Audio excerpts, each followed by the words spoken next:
젤라교회 1월 1일 수요일 순서 진행하도록 하겠습니다. 여러분 새해 복 많이 받으시고 건강하시길 바라겠습니다. 저희들 어벤져스는 항상 여러분과 함께 있도록 하겠습니다. 저는 새해가 들어서면서 참 올해 새해는 상식과 합리성을 가진 사람들이 살기 좋은 그런 나라가 됐으면 하는 바람이 좀 기도를 했습니다. 참 세상이 너무나 극단화되고 양극단에 소속되지 않으면 참 말하기도 어렵고 살기도 어려운 그런 세계인 것 같습니다. 그렇지만 꿋꿋이 합리적이고 상식적인 사람들이 그래도 존경받고 존중받는 그러한 사회는 저는 꼭 만들어지리라 그런 생각이 듭니다. 올해를 이제 을사년이라고 그러잖아요. 네. 이 뱀은 아주 지혜로운 동물이라고 그럽니다. 아마 이제 설날이 지나야 사실상 이제 을사년이 시작되긴 하는데요. 어쨌건 이 뱀의 해를 맞이해서 우리가 좀 더 지혜롭게 우리의 문제를 좀 해결해 나가는 그런 한 해가 되었으면 합니다. 참 2024년 많이 여러분들 어려웠고 또 저희도 많이 어려웠습니다. 힘들고 그런 시간이었는데 이제 2025년 새해가 들면서 뭔가 저는 좀 희망을 가졌으면 하는 희망이라는 단어가 요즘에는 꽤 많이 저한테 꽂힙니다. 네. 그러니까 우리가 흔히들 뭐 어제보다 나은 오늘, 오늘보다 나은 내일 이렇게 우상향하는 그러니까 미래가 희망으로 다가올 때 사람이 살아갈 의욕, 용기 뭐 여러 가지 에너지가 이렇게 솟구쳐 올라오는 건데 네. 저는 그래도 올해가 작년보다는 좀 나을 것 같아요. 네.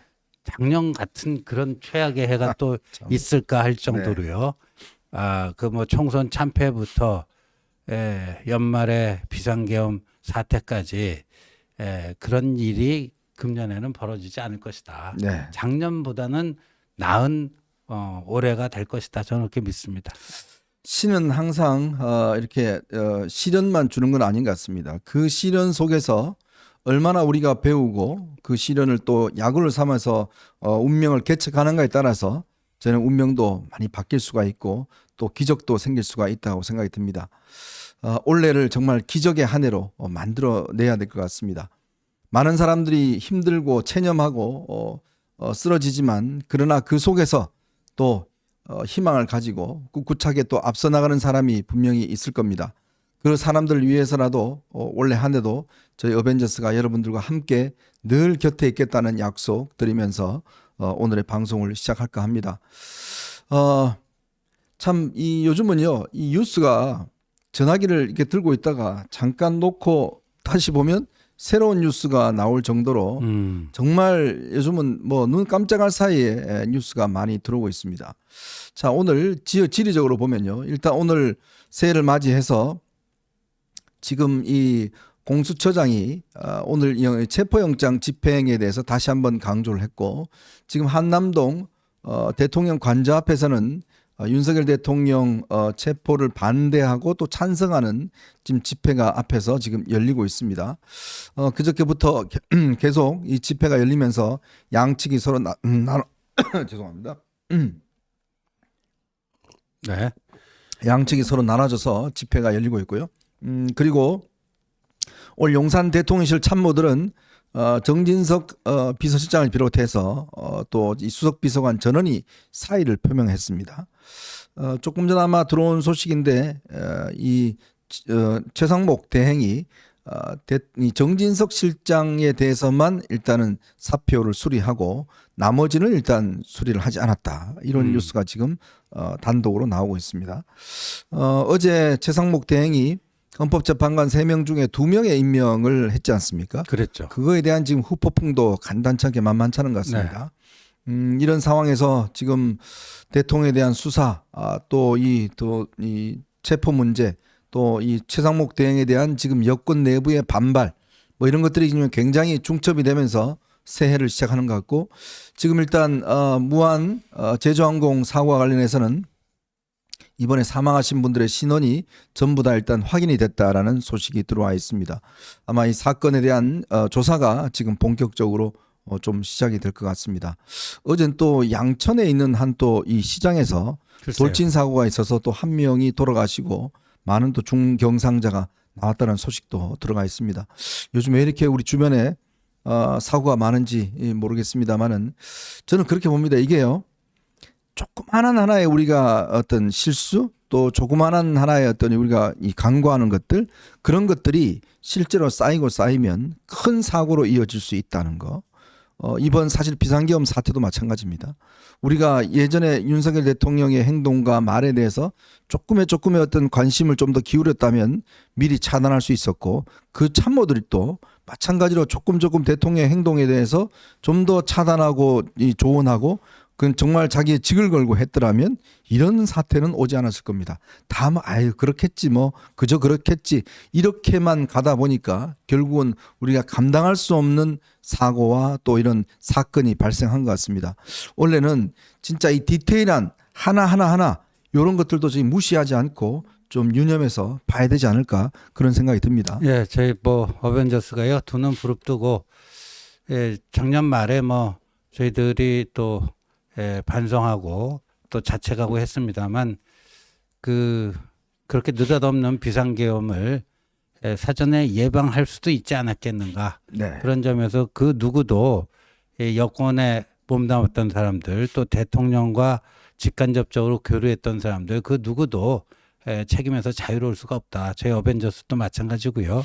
이 어벤져스라는 게 사실 2021년 4월 1일에 우리가 시작을 했던 거예요. 네.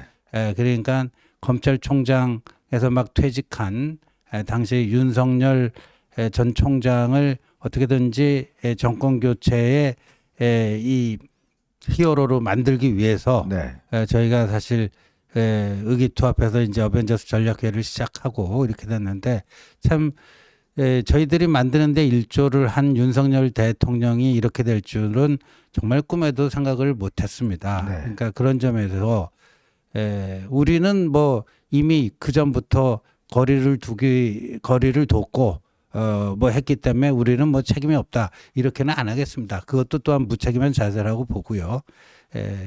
뭐 그런 그 반성과 성찰을 통해서 올해도 세심한 흐름을 놓치지 않는 그런 매의 눈을 가지고 세상을 좀 꿰뚫어 봐야 되지 않을까 싶습니다.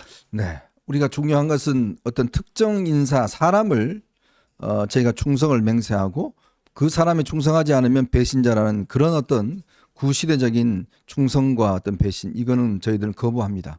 우리는 오로지 이 헌법의 정신, 자유민주주의의 정신들, 또 보수주의의 정신들 이런 것들을 우리가 정말 지키고 옹호하고 또 국민의 어떤 행복 그리고 국민의 삶 이런 것들에 맞춰야지 어떤 특정 인사를 저희가 뭐 지지하고 그 사람이 하는 건 다 옳다 이런 식의 어떤 구시대적인 저런 행태들 저희는 단호히 배격을 하겠습니다.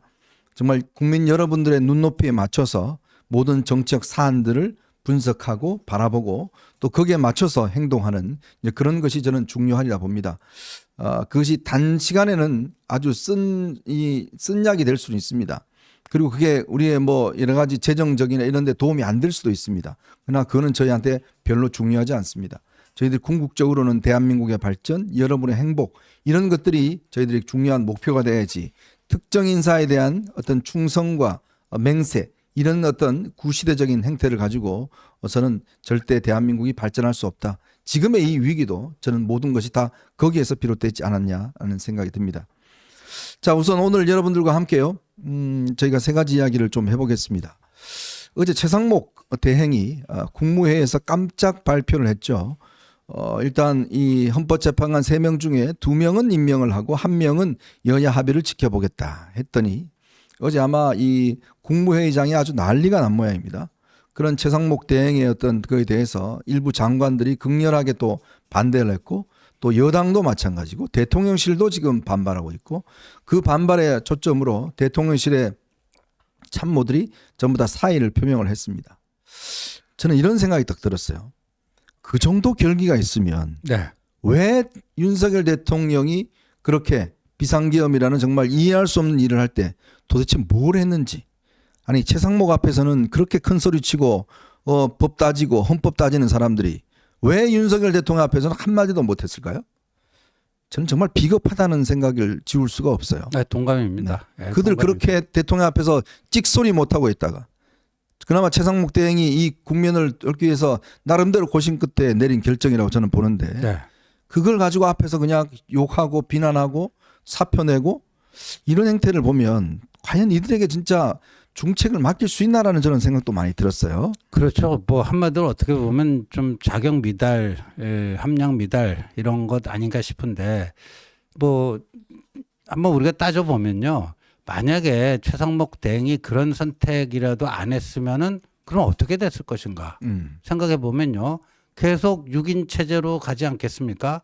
6인 체제로 가는 속에서 근데 헌재는 한덕수 총리 그 탄핵 소추에 대해서 그거는 본안에서 다 다루겠다. 뭐 네. 가처분 신청 이런 거 먼저 다루지 않겠다 한 거 아닙니까? 그러니까 윤석열 대통령 이거를 6인 체제로 할 것인가 말 것인가 계속해서 정치적 불확실성의 연장 속에서 우리가 새해를 맞이할 수밖에 없고 그래서 설령 거기서 어떤 결정이 난다 한들 이게 제대로 된 승복과 그 이후의 후속 조치가 이어질 수 있겠는가 하는 점에 대해서 정말 그 앞이 오리무중인 거죠. 네. 그런 상황에서 나온 건데 이렇게 돼버렸습니다.